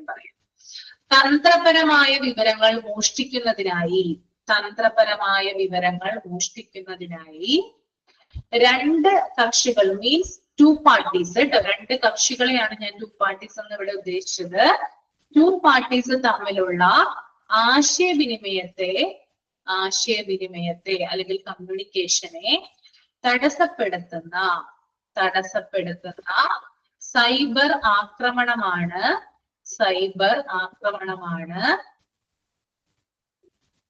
മാൻ ഇൻ ദ ഞാൻ പറഞ്ഞൊരു എക്സാമ്പിൾ പറഞ്ഞുതരാം. Man in the middle attack. അതായത് ഫോർ എക്സാമ്പിൾ ഇപ്പോൾ ഒരു ബാങ്ക് ഓഫീസർ, ബാങ്കിലെ ഒരു മാനേജറും അതുപോലെ തന്നെ കസ്റ്റമറുമായിട്ട് ഫോണിൽ സംസാരിച്ചുകൊണ്ടിരിക്കുകയാണ്, അല്ലെങ്കിൽ അവര് എന്തെങ്കിലും മെയിൽ വഴി എന്തെങ്കിലുമൊക്കെ കാര്യങ്ങളൊക്കെ ഷെയർ ചെയ്യുവാണെന്ന് വിചാരിക്കുക. ഈ സമയത്ത് ഇവരുടെ കമ്മ്യൂണിക്കേഷനിൽ ഇവരറിയാതെ മൂന്നാമതൊരാള് വന്നിട്ട് പ്രധാനപ്പെട്ട വിവരങ്ങൾ ചോർത്തുന്നതിനെയാണ് എന്ത് പറയുന്നത്, man in the middle attacks എന്ന് പറയുന്നത് കേട്ടോ. ഓക്കെ, അപ്പൊ ഇതുവഴി എന്ത് ചെയ്യാം, അയാൾക്ക് ചിലപ്പോ ആ സെൻഡ് ചെയ്യുന്ന, ഇപ്പോ ബാങ്ക് മാനേജർ ഇയാൾക്ക്, അതായത് കസ്റ്റമറിന് കുറച്ച് ഡാറ്റാസ് ഷെയർ ചെയ്യാണ്, അല്ലെങ്കിൽ കസ്റ്റമർ ബാങ്ക് മാനേജർക്ക് ചില ഡാറ്റാസ് ഷെയർ ചെയ്യാണ്. ഈ ഷെയർ ചെയ്യുന്ന ഡാറ്റാസിൽ മാറ്റം വരുത്താൻ മാൻ ഇൻ ദ മിഡിൽ അറ്റാക്കിലൂടെ സാധിക്കും. ചിലപ്പോ ബാങ്ക് മാനേജർ പറയുന്ന, അയാള് അവിടെ നിന്ന് പാസ് ചെയ്യുന്ന കാര്യങ്ങളായിരിക്കില്ല കസ്റ്റമറിലേക്ക് എത്തുക. അതിനിടയിൽ നിന്നുകൊണ്ട് ആ വിവരങ്ങൾ ചോർത്തി വേറെ വിവരങ്ങൾ ആഡ് ചെയ്യാനായിട്ട് ഈ ഒരു സൈബർ അറ്റാക്കിലൂടെ സാധിക്കുന്നതാണ്. അപ്പോ ആളുകളെ തമ്മിൽ പരസ്പരം തെറ്റിദ്ധരിപ്പിക്കുക. ശരിക്കും പറഞ്ഞാല് ഇത്തരത്തിലുള്ള അറ്റാക്ക് ഒക്കെ നടക്കുന്ന സത്യം പറഞ്ഞാൽ നമ്മൾ അറിയില്ല. ശരിക്കും പറഞ്ഞാൽ ഇങ്ങനെയുള്ള കാര്യങ്ങൾ നമ്മൾ ഓതറൈസ്ഡ് ആയിട്ടുള്ള പേഴ്സൺസിനോടൊക്കെ സംസാരിക്കുമ്പോൾ എപ്പോഴും നമ്മൾ ഡയറക്റ്റ് കോണ്ടാക്ട് വെക്കുന്നതാണ് എപ്പോഴും നല്ലത്. ഫോണിലൂടെയോ അല്ലെങ്കിൽ നമ്മൾ വേറെ മാധ്യമങ്ങൾ വഴിയോ ഒന്നും നമ്മുടെ ഇമ്പോർട്ടന്റ് ആയിട്ടുള്ള വിവരങ്ങൾ ഒന്നും തന്നെ ഷെയർ ചെയ്യരുത്. കാരണം സൈബർ ലോകത്ത് ധാരാളം ഹാക്കേഴ്സ് ഇരിപ്പുണ്ട്. നമുക്കറിയാം പലതരത്തിലുള്ള ഹാക്കേഴ്സ് ഉണ്ട് അല്ലെ. നിങ്ങൾ കേട്ടിട്ടുണ്ടാവും വൈറ്റ് ഹാക്കേഴ്സ് ഉണ്ട്, അതുപോലെ ഗ്രേ ഹാക്കേഴ്സ് ഉണ്ട്, ബ്ലാക്ക് ഹാക്കേഴ്സ് ഉണ്ട്. വൈറ്റ് ഹാക്കേഴ്സ് എന്ന് പറയുന്നത് ഗവൺമെന്റിന്റെ പ്രതിനിധിയായിട്ട് പ്രവർത്തിക്കുന്നവരാണ്. നമ്മൾ ചില മൂവീസിലൊക്കെ കണ്ടിട്ടില്ലേ, അതായത് ചില കുറ്റവാളികളെ കണ്ടെത്തുന്നതിന് വേണ്ടിയിട്ട് ഗവൺമെന്റ് ചില വിവരങ്ങൾ എന്ത് ചെയ്യും, ചില ഇതിന് ചോർത്താറുണ്ട് അല്ലെ. അപ്പൊ അങ്ങനെ ചോർത്തുന്നതിന് വേണ്ടിയിട്ട് നിയമിക്കപ്പെട്ടിട്ടുള്ള ആളുകളെയാണ് വൈറ്റ് ഹാക്കേഴ്സ് എന്ന് പറയാ. എന്നാൽ ബ്ലാക്ക് ഹാക്കേഴ്സ് ഉണ്ട്, അവരെന്താ ചെയ്യുന്നത്, രാജ്യവിരുദ്ധ പ്രവർത്തനങ്ങളാണ് ചെയ്യുന്നത്. ഓക്കെ, അപ്പൊ അത്തരത്തിലുള്ള ഹാക്കേഴ്സ് സൈബർ ലോകത്ത് ധാരാളമായിട്ടുണ്ട്. അതിന്റെ കൂട്ടത്തിലാണ് ഇതിൽ വരിക. കേട്ടോ? ക്ലിയർ ആണോ? Man in the middle attacks clear ആയോ? Okay. The next one, password attacks ആണ്. Password attacks aim to attain unauthorized entry into accounts by cracking bypassing password security. Common techniques consist of brute force attacks, dictionary attacks, and credential stuffing, where attackers use stolen or leaked passwords from other sources to attain unauthorized access. അതായത് password attacks എന്ന് പറയുന്നത് password security crack ചെയ്യുകയോ മറികടക്കുകയോ ചെയ്തുകൊണ്ട്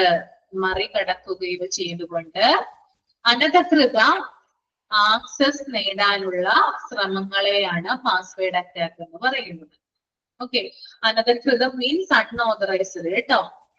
password security crack ചെയ്യുകയോ മറികടക്കുകയോ ചെയ്തുകൊണ്ട് unauthorised ആയിട്ടുള്ള ഒന്നും കൂടി പറയാം, പാസ്വേഡ് സെക്യൂരിറ്റി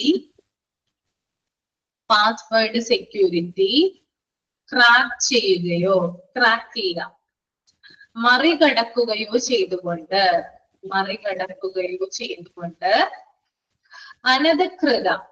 അനധികൃത മീൻസ് അൺഓതറൈസ്ഡ് ആക്സസ് നേടാനുള്ള ശ്രമങ്ങളെ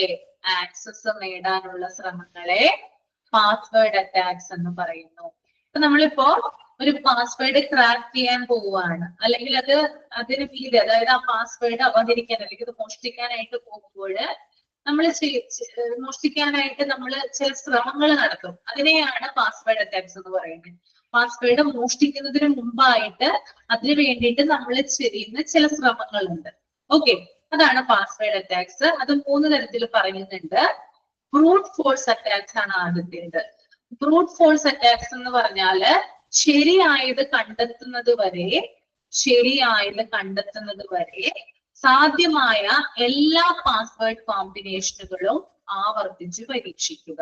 ഫസ്റ്റ് വൺ ഒന്നുകൂടി പറയാം, ശരിയായത് കണ്ടെത്തുന്നത് വരെ സാധ്യമായ എല്ലാ പാസ്വേഡ് കോമ്പിനേഷനും ആവർത്തിച്ച് പരീക്ഷിക്കുക. ഞാൻ പറഞ്ഞു പാസ്വേഡ് മോഷ്ടിക്കാൻ ശ്രമിക്കലാണ് അല്ലെ പാസ്വേഡ് അറ്റാക്ക്. അപ്പൊ മോഷ്ടിക്കാനായിട്ട് ശ്രമിക്കുമ്പോൾ നമുക്കറിയില്ല മറ്റൊരാളുടെ പാസ്വേഡ് ആണ്. ഞാനിപ്പോ ആശയുടെ പാസ്വേഡ് മോഷ്ടിക്കാനായിട്ട് ശ്രമിക്കുകയാണ്. ഞാൻ എത്തിയിട്ടില്ല, പാസ്വേഡ് മോഷ്ടിച്ചിട്ടില്ല. മോഷ്ടിക്കാനായിട്ട് ശ്രമിക്കുമ്പോൾ എനിക്കറിയില്ല ആ കുട്ടിയുടെ പാസ്വേഡ് എന്താണെന്ന്. അപ്പൊ ഞാൻ എന്ത് ചെയ്യും, എനിക്കറിയാവുന്ന ഡീറ്റെയിൽസ് വെച്ചിട്ട്, ആ കുട്ടിയുടെ പേര് വെച്ചിട്ട്, ആ കുട്ടിയുടെ വയസ്സ്, ആ കുട്ടിയുടെ ഡേറ്റ് ഓഫ് ബർത്ത് ഒക്കെ വെച്ചിട്ട് എന്ത് ചെയ്യാറുണ്ട്, ഞാൻ ഏകദേശം ഒരു പാസ്വേഡ് ആണെന്ന് ഊഹിക്കും ആ കുട്ടിക്ക് ഉണ്ടാവുക. ഇത്തരത്തിലുള്ള എല്ലാ കോമ്പിനേഷൻസും പരീക്ഷിക്കുന്നതിനെയാണ് ബ്രൂട്ട് ഫോഴ്സ് അറ്റാക്സ് എന്ന് പറയുന്നത്. ക്ലിയർ ആണോ? നിങ്ങൾ ഒരാളുടെ പാസ്വേഡ് മോഷ്ടിക്കാനായിട്ട് പോകുമ്പോൾ നിങ്ങൾ എന്ത് ചെയ്യും, അയാളുടെ പേര് ആദ്യം അടിച്ചു നോക്കും, അല്ലെങ്കിൽ അയാളുടെ ഡീറ്റെയിൽസ്, അല്ലെങ്കിൽ എന്താ പറയാ ഫോൺ നമ്പറിന്റെ ലാസ്റ്റ്, അല്ലെങ്കിൽ ഡേറ്റ് ഓഫ് ബർത്ത്, ഇതൊക്കെ മാച്ച് ചെയ്യുന്നുണ്ടോ. അത് വെച്ചിട്ട് പാസ്വേഡ് നിങ്ങൾ ക്രിയേറ്റ് ചെയ്ത് നോക്കും. അപ്പൊ അത്തരത്തിൽ ക്രിയേറ്റ് ചെയ്യാനായിട്ട് എന്താ പറയാ ചെയ്യുന്നതിനെയാണ് നമ്മൾ എന്ത് പറയാ ബ്രൂട്ട് ഫോഴ്സ് അറ്റാക്ക് എന്ന് പറയുന്നത്. ക്ലിയർ ആണോ? ഓക്കെ അല്ലേ? ഓക്കെ. അടുത്തത് ഡിക്ഷണറി അറ്റാക്സ് ആണ്.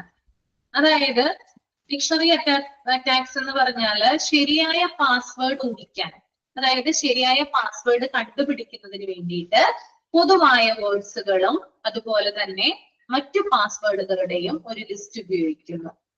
അതായത് ആളുകൾ ഇങ്ങനെയൊക്കെ പാസ്വേഡ് ഉണ്ടാക്കാം, ഇത്തരത്തിലാണ് പാസ്വേഡ്സ് ഉണ്ടാക്കുന്നത്, അല്ലെങ്കിൽ ജനറലി ഇത്തരത്തിലുള്ള പാസ്വേഡുകളാണ് ആളുകൾ ഉപയോഗിക്കുന്നത്. ഒരു ലിസ്റ്റ് തയ്യാറാക്കുന്നതിനെയാണ് എന്ത് പറയുന്നേ, ഡിക്ഷണറി അറ്റാക്സ് എന്ന് പറയുന്നത്. നമുക്ക് പറഞ്ഞുതരാം. ശരിയായ പാസ്വേഡ് ഊഹിക്കാൻ പൊതുവായ വാക്കുകളുടെയും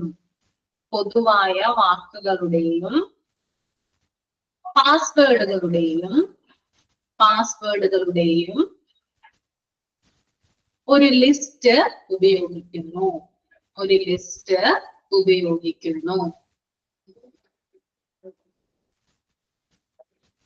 ഓക്കെ.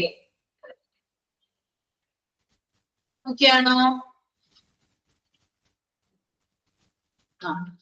അടുത്തത് ക്രെഡൻഷ്യൽ സ്റ്റഫിംഗ് ആണ് കേട്ടോ. എന്താണ് ക്രെഡൻഷ്യൽ സ്റ്റഫിംഗ് എന്ന് നോക്കാം. അതും ഒരു തരത്തിലുള്ള പാസ്വേഡ് അറ്റാക്ക് ആണ്. അക്കൗണ്ടുകൾ ആക്സസ് ചെയ്യാൻ മോഷ്ടിച്ചതോ ചോർന്നതോ ആയ പാസ്വേഡുകൾ ചൂഷണം ചെയ്യുക. ഓക്കെ, അതായത് നമ്മളിപ്പോ ഒരു പാസ്വേഡ് കണ്ടുപിടിക്കുന്നതിന് വേണ്ടിയിട്ട് മുന്നേ തന്നെ മോഷ്ടിച്ചതോ അല്ലെങ്കിൽ ലീക്ക് ആയിട്ടുള്ളതോ ആയ പാസ്വേഡുകൾ ഉപയോഗിക്കുന്നതിനെയാണ് ക്രെഡൻഷ്യൽ സ്റ്റഫിംഗ് എന്ന് പറയുന്നത്. ഓക്കെ, അക്കൗണ്ടുകൾ ആക്സസ് ചെയ്യാൻ മോഷ്ടിച്ചതോ ചോർന്നതോ ആയ പാസ്വേഡുകൾ ചൂഷണം ചെയ്യുക. That is credential stuffing. Okay, നമുക്ക് അടുത്തത് നോക്കാം. Insider threats. Insider threats means risk posed by individuals within an organization who have authorized entry into system or sensitive data. These threats can rise from spiteful intent, negligence, or unthinking actions that compromise security. Okay. എന്താണെന്ന് നോക്കാം. അതായത് insider threats എന്ന് പറഞ്ഞാൽ ഒരു സ്ഥാപനത്തിനുള്ളില് authorised ആയിട്ടുള്ള ഒരു വ്യക്തി unauthorised ആയിട്ടുള്ള ഒരു ആക്സസ് നടത്തുന്നതിനെയാണ് ഇൻസൈഡർ ത്രെറ്റ്സ് എന്ന് പറയുന്നത്. അതായത് ഒരു സ്ഥാപനത്തിനുള്ളിലെ അംഗീകരിക്കപ്പെട്ട വ്യക്തികള് ആ സ്ഥാപനത്തിന്റെ സെൻസിറ്റീവ് ഡാറ്റ മോഷ്ടിക്കുകയോ അവിടുത്തെ ഇൻഫോർമേഷൻസിലേക്ക് എൻട്രി നടത്തുകയോ ചെയ്യുന്നതിനെയാണ് എന്ത് പറയുന്നത്? ഇൻസൈഡർ ത്രെറ്റ്സ് എന്ന് പറയുന്നത്. ഒരു സ്ഥാപനത്തിൽ ഒരാൾ വർക്ക് ചെയ്യാണ്, അയാള് പലവിധ കാരണങ്ങൾ കൊണ്ടും ചിലപ്പോ ആ സ്ഥാപനത്തിനെതിരെ ആ സ്ഥാപനത്തിന്റെ പ്രൈവറ്റ് ആയിട്ട് സൂക്ഷിച്ചിരിക്കുന്ന ഡാറ്റ ചോർത്തുകയോ അല്ലെങ്കിൽ ആ ഡാറ്റയിൽ ഡാമേജ് വരുത്തുകയോ ചെയ്യുന്നതിനെ എന്ത് വിളിക്കുന്നു? ഇൻസൈഡർ ത്രെറ്റ്സ് എന്ന് വിളിക്കുന്നു. ഇത് സ്ഥാപനങ്ങളിലാണ് എന്ത് നടക്കുക? ഇൻസൈഡർ ത്രെറ്റ്സ് നടക്കുക. മലയാളം സെന്റൻസ് ഒന്നുകൂടി വേണം. ഓക്കെ, പറയാം. ഒരു സ്ഥാപനത്തിനുള്ളിലെ ഓതറൈസ്ഡ് ആയിട്ടുള്ള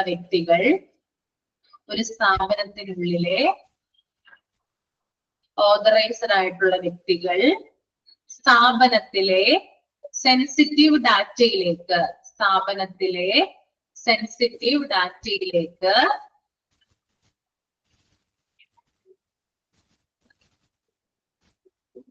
or sensitive informationലേക്ക് എൻട്രി നടത്തിയേക്കാം. ഇതിനെ ഐഡന്റിറ്റി തെഫ്റ്റ് എന്ന് പറയുന്നു.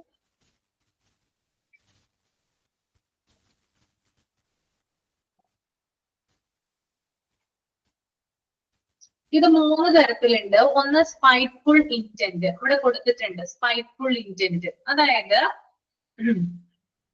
സ്പൈറ്റ്ഫുൾ ഇന്റന്റ് എന്നതുകൊണ്ട് ഇവിടെ ഉദ്ദേശിക്കുന്നത് ഒരു സ്ഥാപനത്തെ മനഃപൂർവ്വമായിട്ട് ദ്രോഹിക്കാനായിട്ട് ബോധപൂർവമായിട്ട് പ്രവർത്തനം നടത്തുക. അതായത് അയാൾക്ക് നേരത്തെ തന്നെ ആ സ്ഥാപനത്തിന് പ്രതികാരം ഉണ്ടെങ്കിൽ അയാൾ എന്ത് ചെയ്യും? ആ സ്ഥാപനം നശിപ്പിക്കുന്നതിന് വേണ്ടിയിട്ട് ഇങ്ങനെയുള്ള ഡാറ്റാസിൽ അൺഓതറൈസ്ഡ് ആയിട്ടുള്ള എൻട്രി നടത്തും. ഓക്കെ, അപ്പോ ബോധപൂർവമായിട്ട് സ്ഥാപനത്തെ നശിപ്പിക്കുന്നതിന് വേണ്ടിയിട്ട് ബോധപൂർവമായിട്ടുള്ള പ്രവർത്തനങ്ങൾ നടത്തുന്നതിനെയാണ് സ്പൈറ്റ്ഫുൾ ഇന്റന്റ് എന്ന് പറയുന്നത്. അപ്പോ ഇൻസൈഡർ ത്രെറ്റ്സ് ഈ വിധത്തിലാണ് വരുന്നത്. ഒന്ന് സ്പൈറ്റ്ഫുൾ ഇന്റന്റ്, അതായത് ബോധപൂർവമായിട്ടുള്ള പ്രവർത്തനങ്ങളിലൂടെ ഡാറ്റ എന്ത് ചെയ്യാം? ചോർത്താം. ഓക്കെ, ഇനി രണ്ടാമത്തത് നെഗ്ലിജൻസ് എന്ന് പറയുമ്പോൾ ഒരു സ്റ്റാഫിന്റെ അശ്രദ്ധ മൂലം എന്ത് ചെയ്യാം? ഡാറ്റാസ് ചോരാം, അല്ലെ? അല്ലെങ്കിൽ ലീക്ക് ആവാം. അയാളുടെ ജോലിയിലുള്ള ഇല്ലായ്മ മൂലം ചിലപ്പോൾ ഡാറ്റ ലീക്ക് ആവാറുണ്ട്. അതിനെയാണ് നെഗ്ലിജൻസ് എന്ന് പറയുന്നത്. ഓക്കെ, അശ്രദ്ധമായിട്ടുള്ള അശ്രദ്ധമായ ഡാറ്റാസ് കൈകാര്യം ചെയ്യുമ്പോൾ അത്തരത്തില് ഡാറ്റ ലീക്ക് ചെയ്യും. ദെൻ മൂന്നാമത്തേതാണ് അൺതിങ്കിങ് ആക്ഷൻസ്. അൺതിങ്കിങ് ആക്ഷൻസ് എന്ന് പറയുന്നത് അതായത് ഇപ്പോ എന്തെങ്കിലും പെട്ടെന്ന് തന്നെ സഡൻ ആയിട്ടുള്ള ആക്ഷൻസ് ആണ്. അതായത് ഒരാളോട് ഇപ്പൊ ഒരു സ്ഥാപനത്തിലെ ഒരു മാനേജർ ഒരു തൊഴിലാളിയോട് പെട്ടെന്ന് ദേഷ്യപ്പെട്ടു. അപ്പൊ അയാൾക്ക് ഭയങ്കരമായിട്ട് ആ ഒരു എല്ലാവരുടെയും മുമ്പിൽ വെച്ചിട്ട് ഭയങ്കരമായിട്ട് അയാൾ അപമാനിക്കപ്പെട്ടു എന്ന് വിചാരിക്കാം. അപ്പൊ ആ ഒരു സഡൻ ഷോക്കിൽ അയാൾ എന്ത് ചെയ്യും? സ്ഥാപനത്തിനെതിരെ എന്തെങ്കിലും ഒരു അറ്റാക്ക് ചെയ്യും. ഓക്കെ, അറ്റാക്ക് നടത്തും. അപ്പോ ഈ ഒരു അത് തന്നെ ആലോചിക്കാതെ തീരുമാനമെടുത്തത്, ചിന്തിക്കാതെയുള്ള പ്രവർത്തനം. അതായത് പെട്ടെന്ന് അയാൾക്ക് ഉണ്ടായിട്ടുള്ള അപമാനത്തിൽ അയാള് ചിന്തിക്കാതെ എന്ത് ചെയ്യാറുണ്ട്, ഡാറ്റാസ് ചോർത്തുകയോ അല്ലെങ്കിൽ ഡാറ്റാസിൽ ഡാമേജ് വരുത്തുകയോ ചെയ്യാറുണ്ട്. അതിനെ അൺതിങ്കിങ് ആക്ഷൻ എന്നാണ് പറയുന്നത്. അപ്പൊ ഈ 3 വിധത്തിലാണ് നടത്തുന്ന ഇൻസൈഡർ ത്രെറ്റ്സ് വരുന്നത്. Okay, then unsecured Wi-Fi network. Okay, using unsecured or public Wi-Fi networks can reveal users to risk like data interception, unauthorized entry, and man-in-the-middle attacks. Attackers can snatch network traffic and capture sensitive information passed through these networks. To mitigate online security threats, it is necessary to adopt security best practices like using strong and unique passwords, frequently updating software and applications, enabling two-factor authentication, being calculation of doubtful emails or links, and keeping awareness of current security threats, employing dependable security software, frequently backing up data, and keeping informed about the latest security practices can also help safeguard against online security threats. Okay, ഇവിടെ പറയുന്നത് എന്താണ്, അതായത് നമ്മള് public ആയിട്ട്, അതായത് wifi ഒക്കെ നമ്മൾ വലിക്കാറുണ്ട് അല്ലെ, അതായത് പൊതുവിടങ്ങളിൽ, അതായത് ജനറൽ ആയിട്ടുള്ള സ്ഥലം, റെയിൽവേ സ്റ്റേഷൻ, അതുപോലെ തന്നെ എയർപോർട്ട്, അങ്ങനെയുള്ള ഹോട്ടൽസ്, അങ്ങനെയുള്ള സ്ഥലങ്ങളിലൊക്കെ നമ്മൾ വൈഫൈ നമുക്ക് ജനറൽ ആയിട്ടാണ് കിട്ടുന്നത്. അപ്പൊ വൈഫൈ നമ്മളിങ്ങനെ ജനറൽ ആയിട്ട് നമ്മളിങ്ങനെ ഇതാക്കുമ്പോൾ നമ്മുടെ സിസ്റ്റത്തിൽ നിന്ന് അല്ലെങ്കിൽ നമ്മുടെ ഫോണുകളിൽ നിന്ന് ഡാറ്റാസ് ചോർന്നു പോകാനുള്ള സാഹചര്യമുണ്ട്. അതിനെയാണ് അൺസെക്യൂർഡ് വൈഫൈ നെറ്റ്വർക്ക്സ് എന്ന് പറയുന്നത്. കാരണം യൂണിക് ഐഡിയാണ് നമ്മൾ ഉപയോഗിക്കുന്നത്. അതുകൊണ്ട് തന്നെ നമുക്ക് പാസ്വേഡ് കാര്യങ്ങളൊന്നും തന്നെ ഉണ്ടാവില്ല. അത് വെച്ചിട്ട് എന്താണ്, നമ്മൾ ജനറൽ ആയിട്ട് എന്ത് ചെയ്യും, വൈഫൈ എന്ത് ചെയ്യാറുണ്ട്, വലിക്കാറുണ്ട്. അപ്പൊ ഈ വലിക്കുന്ന സമയത്തൊക്കെ നമ്മുടെ കയ്യിൽ നിന്ന് അല്ലെങ്കിൽ നമ്മുടെ നിന്ന് എന്ത് പോകാറുണ്ട്, ഡാറ്റാസ് ചോർന്നു പോകാറുണ്ട്. ഓക്കെ, അപ്പൊ ഇത്തരത്തിലുള്ള കാര്യങ്ങളൊക്കെ, അതായത് പല കാര്യങ്ങളും നമ്മളിപ്പോ സൈബർ സെക്യൂരിറ്റിയുമായി ബന്ധപ്പെട്ട പല കാര്യങ്ങളും പറഞ്ഞു. നമ്മൾ ഓരോ കാര്യങ്ങളും നമ്മൾ എന്താ പറയാ ചെയ്യുമ്പോഴും നമ്മൾ പ്രത്യേക ശ്രദ്ധ പുലർത്തേണ്ടതാണെന്ന് കൂടി ഇതിനകത്ത് പറയുന്നുണ്ട്. ഓക്കെ, നമ്മൾക്ക് വ്യക്തമായിട്ടുള്ള പ്രൊട്ടക്ഷൻ അല്ലെങ്കിൽ തീർത്തും നല്ല 100% സെക്യൂരിറ്റി ചെയ്യുന്ന രീതിയിലായിരിക്കണം നമ്മൾക്ക് ഈ സൈബർ ലോകത്ത് നമുക്ക് സെക്യൂരിറ്റി വെക്കേണ്ടത്. അതിന് വേണ്ടിയിട്ടുള്ള കാര്യങ്ങളാണ് നമ്മൾ ചെയ്യേണ്ടത്. ചില കാര്യങ്ങൾ ശ്രദ്ധിക്കണം. ഇപ്പൊ ഇത്രയും കാര്യങ്ങൾ നിങ്ങൾ പഠിച്ചല്ലോ, ഇതിന് നമുക്ക് കുറച്ചൊക്കെ കാര്യങ്ങൾ മനസ്സിലായിട്ടുണ്ടാകും. അപ്പൊ അതുമായി ബന്ധപ്പെട്ടുള്ള കാര്യങ്ങൾ എന്ത് ചെയ്യാം, ശ്രദ്ധിക്കൽ. ഓക്കെ, ക്ലിയർ ആണോ? എന്നിട്ട് 8ാമത്തെ പോയിന്റ് അത്ര ഇമ്പോർട്ടന്റ് അല്ല. ഇനി ഞാൻ പ്രധാനമായിട്ടും ഇമ്പോർട്ടന്റ് പോയിന്റ്സ് പഠിക്കാനുള്ളത് പറഞ്ഞുതരാം. 1 തുടങ്ങി 7 വരെ പഠിക്കണം കേട്ടോ. ഓൺലൈൻ മാൾവെയർ തുടങ്ങി ഇൻസൈഡർ ത്രെറ്റ്സ് വരെ ഇമ്പോർട്ടന്റ് ആണ്. അത് ഇമ്പോർട്ടന്റ് ആണെന്ന് നോട്ട് ചെയ്ത് വെക്കുക. ദെൻ പിന്നെയുള്ളത് വെബ് ബ്രൗസറുകൾക്ക് എക്സാമ്പിൾ ചോദിക്കാം, അത് നോട്ട് ചെയ്ത് വെക്കുക. അതുപോലെ തന്നെ ഇമെയിൽ എന്താണ്, voice and video calls, social media, ആ 3 പോയിന്റുകൾ. Email, voice and video calls, social media, ആ 3 പോയിന്റുകൾ നോക്കി വെക്കുക. പിന്നെ അപ്ലിക്കബിലിറ്റി ഇൻ ഹോസ്പിറ്റൽ, അതൊന്ന് നോക്കി വെക്കുക. ഓരോ പോയിന്റ് വൈസ് ആയിട്ടൊന്ന് നോക്കി വെക്കുക. 2 വേർഡും എക്സലും പവർ പോയിന്റും. പിന്നെ ഓരോന്നിന്റെ പ്രത്യേകതകൾ എന്താണെന്ന് ചോദിക്കും. ഇപ്പൊ പവർ പോയിന്റ് എന്ന് പറയുന്നത് പ്രസന്റേഷൻ സോഫ്റ്റ്വെയർ ആണ്. എക്സൽ എന്ന് പറഞ്ഞാൽ കാൽക്കുലേഷന് വേണ്ടിയിട്ടാണ് ഉപയോഗിക്കുന്നത്. അങ്ങനെ ഡിഫറൻസ് ആയിട്ട് മനസ്സിലാക്കി വെക്കുക. അപ്പൊ അത്രയും. പിന്നെ അതുപോലെ തന്നെ ഫസ്റ്റ് പേജിൽ നമ്മൾ കൊടുത്തിട്ടുള്ള ഹാർഡ്വെയർ, സോഫ്റ്റ്വെയർ 1 തുടങ്ങി 7 വരെയുള്ള കാര്യങ്ങൾ കേട്ടോ. അപ്പൊ ഇത്രയും പോയിന്റ്സ് ആണ് ഈ ഒരു ചാപ്റ്ററിൽ ഇമ്പോർട്ടന്റ് ആയിട്ട് നോക്കാനായിട്ടുള്ളത് കേട്ടോ. ഈ ചാപ്റ്ററുമായി ബന്ധപ്പെട്ട് ഇനി എന്തെങ്കിലും ഡൗട്ട് ഉണ്ടോ?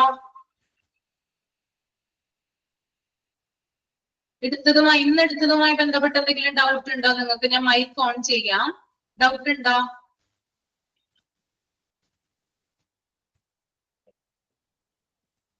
ഇല്ല?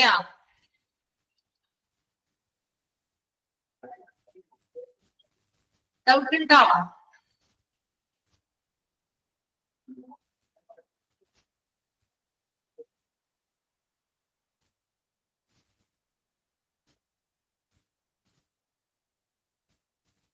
ഒരു സെക്കൻഡ് കേട്ടോ.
സ്ക്രീൻ കാണുന്നുണ്ടോ നിങ്ങള്? സ്ക്രീൻ കാണുന്നുണ്ടോ?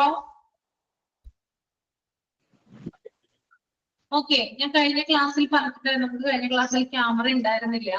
ഞാൻ പറഞ്ഞിട്ടുണ്ടായിരുന്നു ടെംപ്ലേറ്റ്സുകൾ. നമ്മളെ ഡോക്യുമെന്റുകൾ തയ്യാറാക്കാൻ മികച്ച രീതിയിൽ സഹായിക്കുന്ന ഫയൽസ് ആണ് ടെംപ്ലേറ്റ്സുകൾ MS Wordൽ ഉപയോഗിക്കുന്നത്. റെസ്യൂംസ് ഒക്കെ ക്രിയേറ്റ് ചെയ്യാൻ വേണ്ടിയിട്ട് നമ്മൾ ഇതാണ് ഉപയോഗിക്കുക. അപ്പൊ ഇതിനെയാണ് കണ്ടോ, ഇത്തരത്തിൽ കുറെ കാര്യങ്ങൾ കൊടുത്തിട്ടുണ്ട്. ഇതിനെയാണ് ടെംപ്ലേറ്റ്സ് എന്ന് പറയുന്നത്. ഓക്കെ, അതുപോലെ തന്നെ ഇത് പവർ പോയിന്റിലെ സ്ലൈഡുകളാണ് കേട്ടോ. സ്ലൈഡ്സ് ആണ് കേട്ടോ. ക്ലിക്ക് ടു ആഡ് ടൈറ്റിൽ, ഇതിനകത്തോട്ടാണ് നമ്മൾ ഇമേജസും വീഡിയോസും കാര്യങ്ങളും, ഇമേജസ് അതുപോലെ തന്നെ ചാർട്ടുകള് ഡയഗ്രാംസ് ഒക്കെ നമ്മൾ ആഡ് ചെയ്യാം. ഇതാണ് MS Word. Okay, MS Word ആണ് കേട്ടോ. അതിന്റെ പല റിച്ച് ഫോർമാറ്റിംഗ് ഓപ്ഷൻസ് ആണ് അവിടെ കൊടുത്തിരിക്കുന്നത്. ഇത് പവർ പോയിന്റ് ആണ്. പവർ പോയിന്റിലും ഇമേജസ്, ചാർട്ടുകൾ, ഐക്കൺസ്, ടേബിൾ ഒക്കെ ആഡ് ചെയ്തിരിക്കുന്നതാണ് കാണിക്കുന്നത് കേട്ടോ. ഇതാണ് സ്ലൈഡ് ലേഔട്ടുകൾ.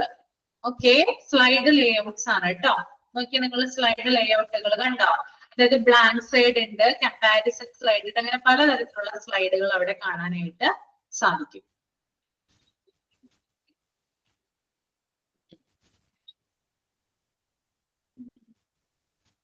അതുപോലെ തന്നെ സ്പ്രെഡ്ഷീറ്റ്. അതെ, പവർ പോയിന്റ് യൂസ് ചെയ്യുന്നതാണ്. ഇത് സ്പ്രെഡ്ഷീറ്റ് ആണ് കേട്ടോ. സെല്ല് എവിടെ കൊടുത്തിരിക്കുന്ന കണ്ടില്ലേ? ഒരു സെല്ലില് ഒരു സ്ക്വയർ കാണാം, അതിനെ നമ്മൾ സെല്ല് എന്നാണ് വിളിക്കുക. ഡ്രാഗ് ചെയ്യുന്നത്, മാർക്കുകൾ, കാര്യങ്ങളൊക്കെ അതിനകത്താണ് വരുന്നത്. ഓക്കെ, എല്ലാരും കണ്ടല്ലോ അല്ലേ? ഓക്കെ ആണോ? ഓക്കെ, അപ്പൊ നമ്മുടെ ചാപ്റ്റർ ഫിനിഷ് ആയി. നമ്മുടെ ക്ലാസ് ഒക്കെ വൈൻഡപ്പ് ആവുകയാണ്. നന്നായിട്ടൊക്കെ പഠിക്കുക, നന്നായിട്ട് പരീക്ഷ എഴുതുക. പഠിക്കുന്ന കാര്യങ്ങളില് ഹോസ്പിറ്റലിൽ ജോലിക്ക് പോകുമ്പോൾ അപ്ലൈ ചെയ്യാനായിട്ട് പ്രത്യേകം ശ്രദ്ധിക്കുക കേട്ടോ. ഓക്കെ, ഓക്കെ അല്ലേ എല്ലാവരും? ഓക്കെ, അപ്പൊ നന്നായിട്ടൊക്കെ പഠിക്കുക കേട്ടോ. എക്സാം ഒക്കെ നല്ല രീതിയിൽ അറ്റൻഡ് ചെയ്യാം. ഓക്കെ, അപ്പൊ ഞാൻ വൈൻഡപ്പ് ചെയ്യാണ് കേട്ടോ. Thank you so much. Thank you, ma'am.